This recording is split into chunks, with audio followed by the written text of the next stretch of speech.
Hi, good evening, and welcome to Pulse by Bloodline on iEnt Live. This evening, I have a very special guest. My guest is one of royalty, Triple Crown Road March champion, Soca artist extraordinaire, now a pastor. I'm talking about no other person than Chris Tambu Herbert. Tambu, welcome to Pulse by Bloodline. Well, thank you, Peter, for having me. It's been a long time since we sat and have a little conversation. Yeah, so I'm happy for this. I'm seeing you again, yes? Yes. In the live. So we start at the beginning? Yes, we can. When we end, we finish? Yes, that's right. Right. So, where were you born and grew up and stuff like that? Well, I was born in Belmont. I lived at number 7 Reed Lane, yes. That was a few years ago, you know. Not too far back, right? not too far back. So I lived, as a child, my mother, we moved from Belmont and we went to San Fernando to live. So I lived at 12 Mock Street, that's where Joseph Skeen. I attended St. Paul Anglican School until I was about 6, 7. And then I returned to Port of Spain. You know, I always thought that you were from South originally. Well, I claim to be a Southerner because, you know, I have roots in South. As a matter of fact, I do everything in South. And South have the real people. Not that they don't have the real people in town because I'm here and you are here. But South are real people. But as a young fellow growing up, like going to school and becoming a teenager and that kind of thing, what kind of hobbies, what do you like to do? Well, as a you know, every young man growing up, we love to kick the little condensed milk tin, the clim tin, you know, and that led into football. I played some cricket. While in Port of Spain, I attended Calvary RC School, and there I learned to play a little called ball cricket. But my major thing was basically singing. And I remember Mr. Alwyn Albino, he now lives in Canada. He was the music teacher at the school, the pianist actually, the choral conductor. And he would be practicing those who were interested in singing then. And every evening when the rehearsal start, and I go on. A bit, and I run in and I hide in, day after day. And then one day I did it. He says, you come, I'm sitting here in the choir from now. And I became a member of the choir. That's how I didn't join. I was put into the choir because of being miserable. So music was always a part of me. Now that I'm older, I always spoke of my mother being able to play the harmonica. And you know, any young child is always enthused when they realize that their mother have the skill and mommy or daddy had to be the greatest thing. But when I grew older and more involved in the field of music, I realized that my mother was extremely competent on the harmonica. So how you moved from that by the way, a police officer. That was your first job, right? Yes. So how you moved from music and morph into... Well, the thing is, when I came to live in Port of Spain, I lived in, as a matter of fact, I live all over Trinidad, to be exact. I lived in Gonzales, Upper Lang Street, Gonzales, and I had some friends there and still do. And at that time, as young men, they were members of the Port of Spain Scout Band, and they invited me to join. So I did go, and I joined the Scout Band. It was under the tutorship of now deceased Mr. Wilfred Patterson. He was in charge of the band. And while there, I tried several instruments. I played the sousaphone, played the trumpet, or something of the trombone. I played the snare drum, I played the bass drum, I played the bugle, looking to find a place to cement myself. And he, being a member of the police band then, may have seen some sort of ability in me, and he invited me to come down to the police band, which I did. So I would go to the band room one morning before going to school. As a matter of fact, I attended Wong's High School. At that time, we were located in Dengue Street in St. James. So I would pass in the morning And after school, I would pass back in the evening just to practice and to be tutored. And at the age of 15, I sang at the police concert. Mr. Eustache Bernard was the then commissioner.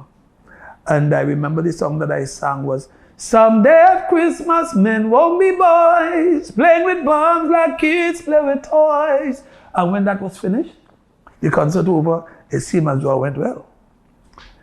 And he invited all the artists who performed out in the area, and he was speaking and saying thank you and so on.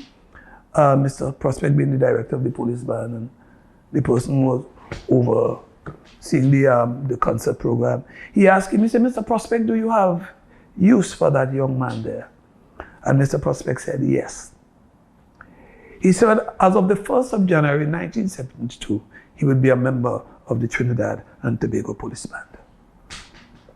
And that was it. That was it. So I was 15 then, and the 31st of January, I would have been 16. Yeah. So I was 15, 16, and joined the police band then. So that's how it occurred. I left school somewhere in about Form 3 to begin to work, you know what I mean? Yeah. At that time, it was a few of us, well, some of us, and I was the first government employed. Wow. So I had to embrace the opportunity. Amazing.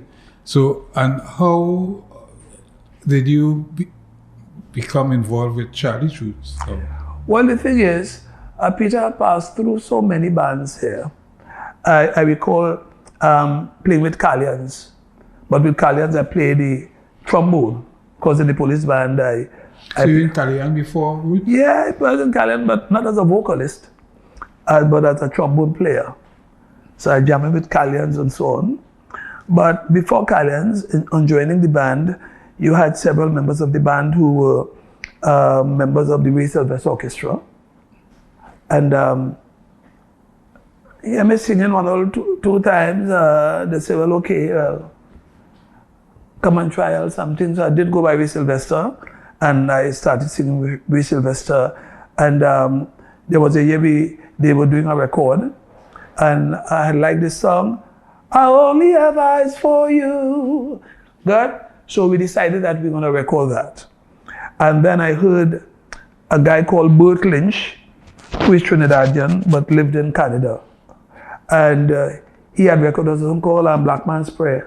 Oh, beautiful song. Yes. That is a beautiful and song. On hearing Black Man's Prayer, I said, I want to do that. It was also because he was a Trinidadian and I liked the song. And so I recorded that with Ray Sylvester. Well, in those days, might be just recently some people knew that it was me. Because in those days, I joining the band, I was told you cannot be working elsewhere. They tell you that you don't know better, you're young. Yeah. So when we made the recording, they didn't put my name on the...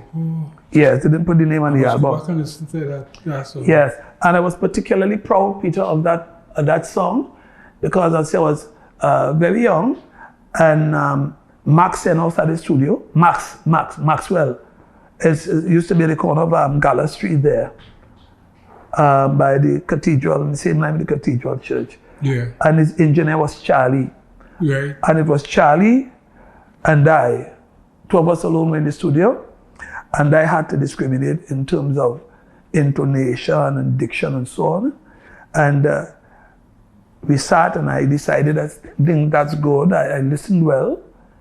And I'm proud of that recording today. Oh, that is amazing. Up to today, yeah. But and then now, that was Charlie's Roots now. Yeah, Roots. Yeah. And then I traveled a lot with Ray Sylvester because he traveled a lot to the States. And then I remember one year I was going away, and Pelham Goddard, who was the musical director and leader of the group, together with the now deceased Ellis Shaulinon, they saw me, they say, they say, would you like to sing with Charlie's Roots? And then you hear this, I said, well, of course, because it was sensational Roots then, and Pelham name was very renowned, as it still is. And I said, of course. So they said, when you come back, come for vacation. So I was excited for my whole vacation, right? So when I returned, I went to the band room and I did the audition. and I get the green light, and it started there. Wow. And how was your relationship with you and David? You're almost like brothers. Yeah, well, the relationship with every member of the group, we had a very good relationship. And it was no different with David. But it was more like associate and colleague within an environment. We have a common goal, our common love for music, and a common love for singing and entertaining.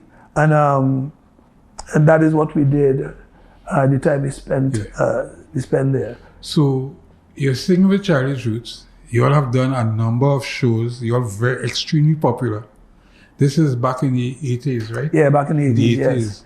And then Kitchen and Sparrow ruling the roost with road matches. Yes. And all of a sudden, boom, you hit your first road match. Wow. What that experience was like? Yeah, that was a wonderful experience, as a really wonderful experience. And as you say, Kitchen and Sparrow, they were very dominant in the dictates of what would happen around Carnival time. It pertains to in the road march, the monarch, and so on. And what was good about that year, prior to that, you found that most Calypsonians who wrote their songs and performed it, recorded and performed it, they were of the opinion that if once Charlie's Roots play their music or song, it will be popular. And that is what we used to do all the years. I remember vividly singing at Soca Village. Yeah. And Duke had that song, Thunder. And I'm singing and I rock in the crowd and I hear a big uproar. So I say, well, Chris, boy, you're doing it, boy, you're doing it, you're doing it. Only to deceive myself, and I look back, I see the Duke standing up behind me. Oh yes, the Duke standing behind me, so I just had to put my tail between my legs, move left or right of the stage, and allow Duke to come take center stage. But then after a while, we started writing songs and composing songs. And then that's when the band singers began to emerge. And so that came out of that experience. Johnny King assisted me with the lyrical content of the first road match. This party is it because, of course, he was a member of the police service. And we had a good enough relationship here. But you also realized that you wrote your name into history, road march history, that nobody can take that away. Yeah. Because the only people really achieve the hat trick.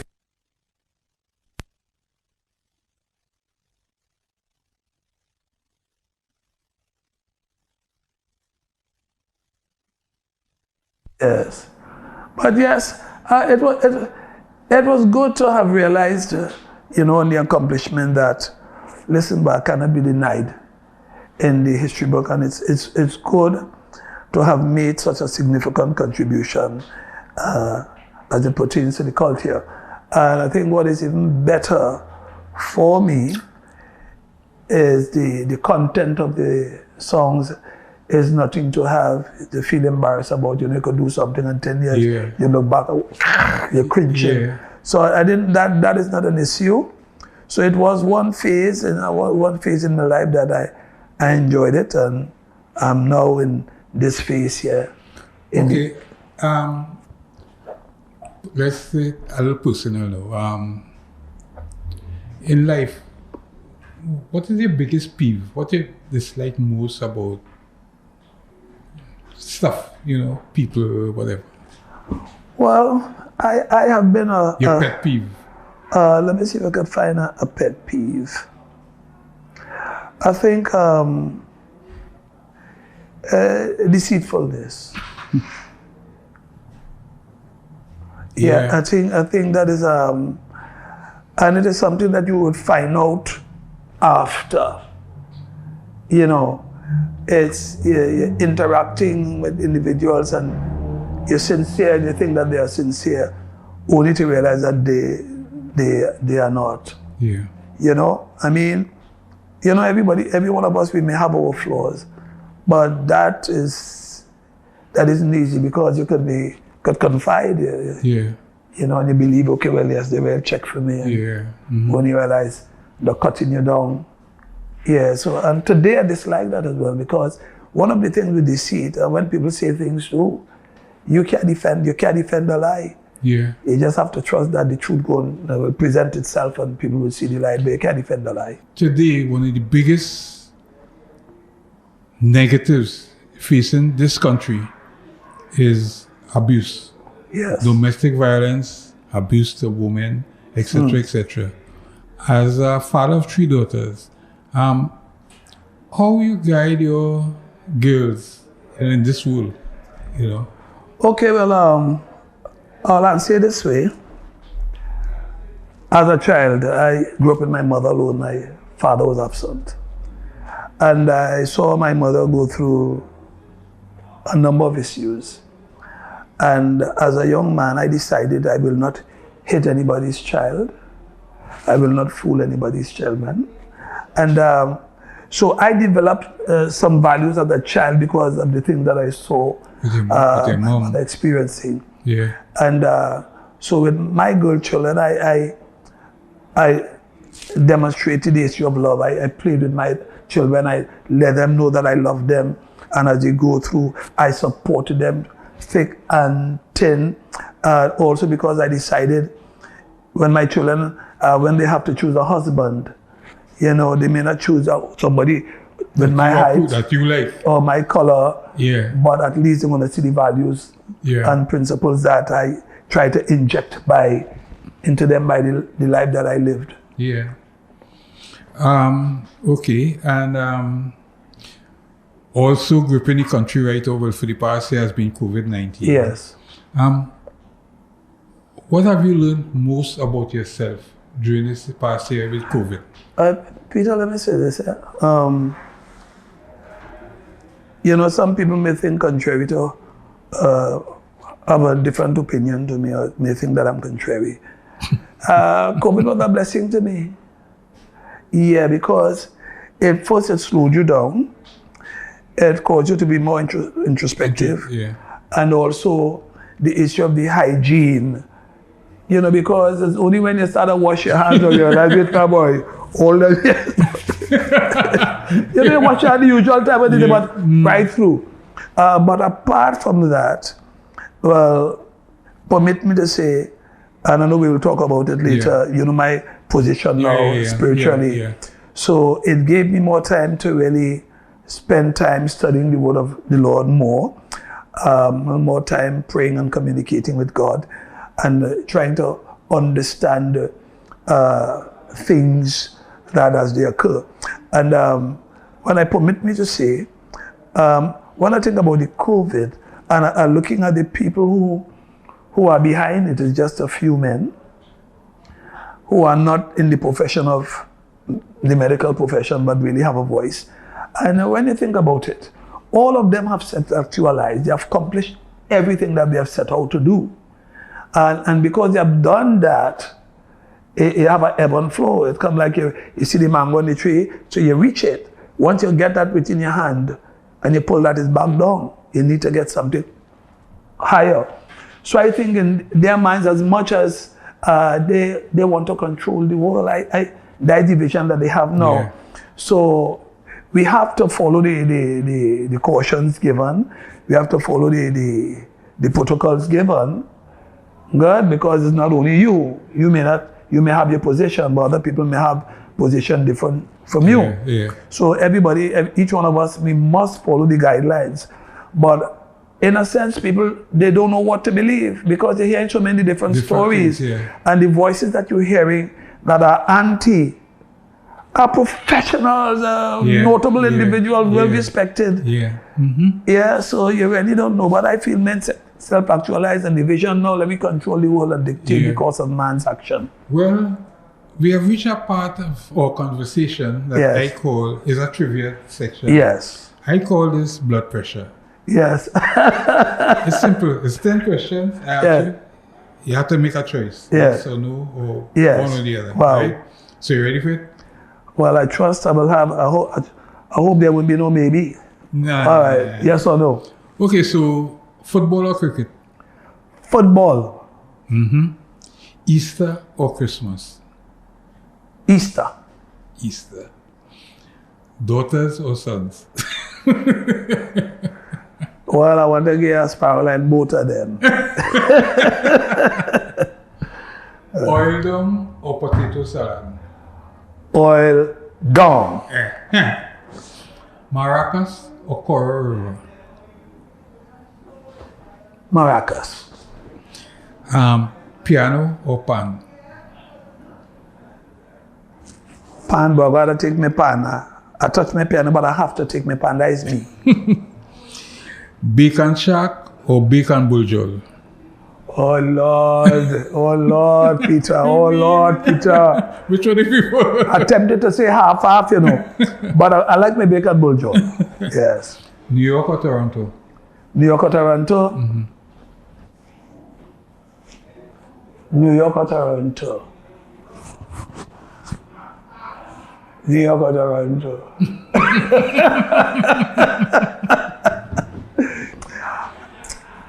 Okay, I'll say Toronto on one account. I have a sister living there. In Toronto? Yeah, but prior to that, New York? how you mean? Okay. Shirley Caesar or Yolanda Adams? Wow. Well, I think the foundation of anything is important because we build up on that. Yeah. So for that reason, I will say Shirley Caesar. Donnie McKirkland or Bibi Winans? Well, you're not going with Bibi. You know I'm going with Bibi, Peter. You're not going with Bibi. Okay. So you've done quite well in that segment. You see how easy it was? Yeah. Well, all right, because, you know, yes, there are some decisions to be made between a rock and a hard place. That's right. So I was kind of, but... Yeah. So we get back into the conversation. What triggered or caused that change from soca, a successful soca artist, to gospel and mentoring and stuff like that? Well, Peter, from growing up as a child, there were some things that I felt on the inside that I knew now that it was compassion. And I remember looking at many individuals, in spite of my family being indigent, and I would actually feel what they're feeling and feel a tear, you know, inside. And so I didn't know that was compassion then. And as I grew, jumping ahead, the issue with Roots, Joe Brown was the producer. The very first album that we were going to do, I told Joe, I said, Joe, I feeling like a God man, you know, me feeling this is for me, you know. And I did go to the late Archbishop Pantin, the very first one. And then I asked him a question. His response was not the response that I was looking for, or should I say, I was not mature enough to understand what he was trying to convey. So, because, you know, lack of understanding caused a lot of problems. So then I decided, listen, I'm going. And it was a wonderful experience. And this may be surprising to some people. I liked the crowd, but I never liked being in the crowd.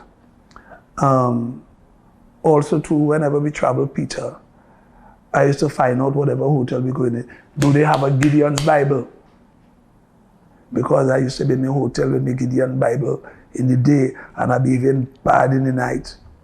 So those were some of the experiences. I would go to FET, and when the band is finished playing, I sit down in a corner, praying and crying and trying to figure out, well, what it is really going on here. Not really understanding what was happening. And I started to write some songs. The world is doomed to disaster if they don't obey the instructions from the Father. Hear me, heaven's children. I say we walk in the wrong direction, creating a ball of confusion with creation. Hear me, heaven's children. Do you want pain and sorrow, or do you want a brighter tomorrow? I want to know. I want to know. Do you want fire and brimstone to burn up all of your bone? Look, you know the answer. And I write that song and I say, what that song doing on an album? Not realizing that I was turning a corner. I didn't know. And when the time was come to travel abroad, I had some encounters with the Father because I recognized that I was going fast. And, you know, sometimes to drive on a fast lane as a young man, it means you're world of experience, so you eventually crash. So I cried out unto God and while I was up in Berkeley, and he responded after attending a prayer meeting for a month and crying out. And this is what happened today. And then character is something else, you know, because that is something you don't come with. The character is something that you build, and it takes time to. So then I realized many things about myself, and I just cried out and wanted to change, because if I'd stayed there and that lane that I was on, we would not have been having this conversation today. But how is that? How has it changed your life? I mean, like, you still wake up in the morning, you still say your prayers, you still have your breakfast, you know, you talk to your children and your wife. How it changed your life? I think one of the major thing is you begin to understand that your presence here on the earth isn't by chance. It's a decision that God has made. And you have to see yourself as a fruit tree, and which means that there is something that you have to give. And God, we can develop life experiences of our own, but when you come to the knowledge of God and He begins to deposit His truth in you, your eye begins to get bright. In other words, you begin to see, because you look with your eyes, but you see with your mind. That is your understanding. And you begin to see, wait, but I have purpose here. I have reason for being. And that is what happened to me. You realize, wait, no, but I have purpose here. Yes, I was singing before, but I was singing where I was getting the glory. But when I sing now, I understand that God has given me this ability to honor and to glorify Him, and that men would see me in Him and He in me as I develop. But it was a marvelous change and knowledge, understanding that I have now, the knowledge that I'm acquiring still, you cannot get it by research. You know, because if somebody speaks to you, you understand something, you could see, you know it. But when you experience something, that is when you acquire the knowledge. Yeah. Yeah. What has been your most successful gospel composition? Well, strange as it may seem, when I was doing the first album, I had a song that I considered very infantile, and I just put it one side. I leave it right here. And then at that time, I was one of the worship ministers at Agape Bible Ministries, which is located in Riverside Road, Curab. There it was pastored then by the late Sam Phillip, which is now pastored by his wife, Grace Phillip, Pastor Grace Phillip. We went to rehearsal, and after rehearsal, I was dropping one of the worshipers home. And I was just saying, give God the praise, give God the glory, lift up His name today. Great is our God, matchless in glory, lift up His name today. And I'm just singing that unconsciously. And when I just stopped, she's still singing it. Then she said, whose song is that? I said, girl, that's all baby kind of song. I started right there, I just threw that in her corner. She said, baby what? I said, yeah, infantile, because I compare it to all other songs that I've written before. Boy, go man write this song, go man write this song, go man write this song. So she pestered me to the point, I said, okay, I'll go man do it. And when I went home, I sat down, and the melody of the verse came, and the lyrics came. So, time to do the album, as Gera was the arranger, one of the arrangers, the main arranger. So I said, Gera, do this song now, boy. Gera said, Tambu ain't feeling it. You know? Because I tried to get rid of the name Tambu so long, boy, but I tried bad. I want Chris Herbert bad. Yeah. So I wish everybody started calling me Chris. I would love that. Yeah. Anyway, so Gera say, I ain't feeling it. I ain't feeling it. I said, oh God, Father, I didn't want to arrange no song. You know? I said, okay, I go do it. So we were looking at People Rejoice and No Greater Love, and as them song jumping out, that is the song that jump out. So I will have to say that is the most notable song, yeah. Okay, you're a pastor, right? Yes. How has that experience been like? I mean, pastoring, especially in these times with so many negative things outside there. I mean, COVID, the violence, the corruption, the everything. I mean. Yes, but the thing about it is that everything that you talk about, they're associated with people. Yeah. It's people altogether. It's mindsets and mentalities.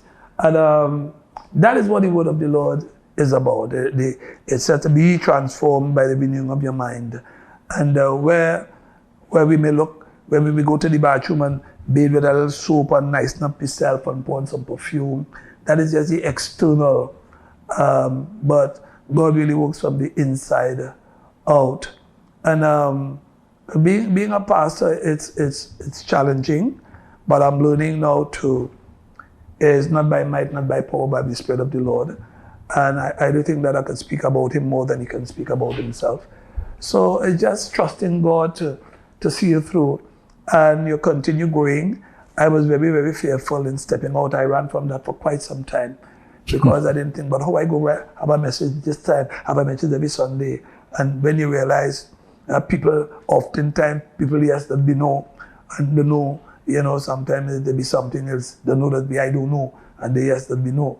And so dealing with people, you deal with it from the backdrop of, okay, as Christ said, Peter, you love me, feed me sheep. So the ministry, I realize that it's not my people, it's God's people. But because I say yes to the Lord, and he has empowered me by his Holy Spirit in me, which he gives to everyone that believes, I try to let the love of Christ go forth out of me. So regardless of people's flaws and so on, I move beyond that because I myself have flaws. So it has no judgment or condemnation, as I always tell them. I says love and correction, because our life is correction in a sense of discipline, and God does that. I just have one more question for you. Tell me one goal that you're determined to achieve in this lifetime on this plane. Well, my goal that I'm determined to achieve, Peter, is to become the man of God that God desires me to be, and I'm striving to walk now in complete obedience. I'm striving towards that. I can't do it of myself, but that is my bag. And I want my legacy, I don't want my legacy to be, okay, well, I was a 3-time road match king, because that really dies with you, that fades with the flower. Mm-hmm. The grass, that fades with the grass. Mm-hmm. But I want to be known as, okay, Christopher was a true man of God. He exemplified Christ-like. He exemplified what he spoke. He exemplified the word of the Lord. And that is what I'm going towards while still being me. You understand? Because what God is impressed with is not with the eloquence and the ability to quote a scripture, but is your love for one another, your character, you represent him, you're honoring your words. And yeah, he impressed with that. He sees himself with that, because every other ability outside of the character of God is of the Spirit of God. Chris. Chris, I must thank you for coming this evening. My people out there, this has been Pulse by Bloodline and iEnt Live. I've been speaking to Pastor Chris Herbert. Ciao. You have 30 seconds, I can sing a verse of a song. You have 30 seconds of the time go. Sure, go okay. You call me BB Winers, so I love BB. Everybody say I look like BB, especially when I have my beard. I say, only have it wrong. BB looks like me. Because I saw him on a show and I realized I'm older than he is. Good? Yes. And this is a song it's an old song, but I like it. It goes like this. I was sinking deep in sin, far from the peaceful shore, very deeply stayed within, sinking to rise no more. But the master of the sea, he heard my humble cry. From the waters lifted me, now saved am I. God's love lifted me, oh, his love lifted me. I'm telling you when nothing else could help. His love lifted me, oh, his love lifted me. I'm so glad about it. His love lifted me. I'm telling you when nothing else could help. His love lifted me. And what God did for me, he can do for you. He's no respecter of persons. Thank you so much, Chris. Thank you very much for having me. I enjoyed it immensely, as you can see. Yes, I did. I really did.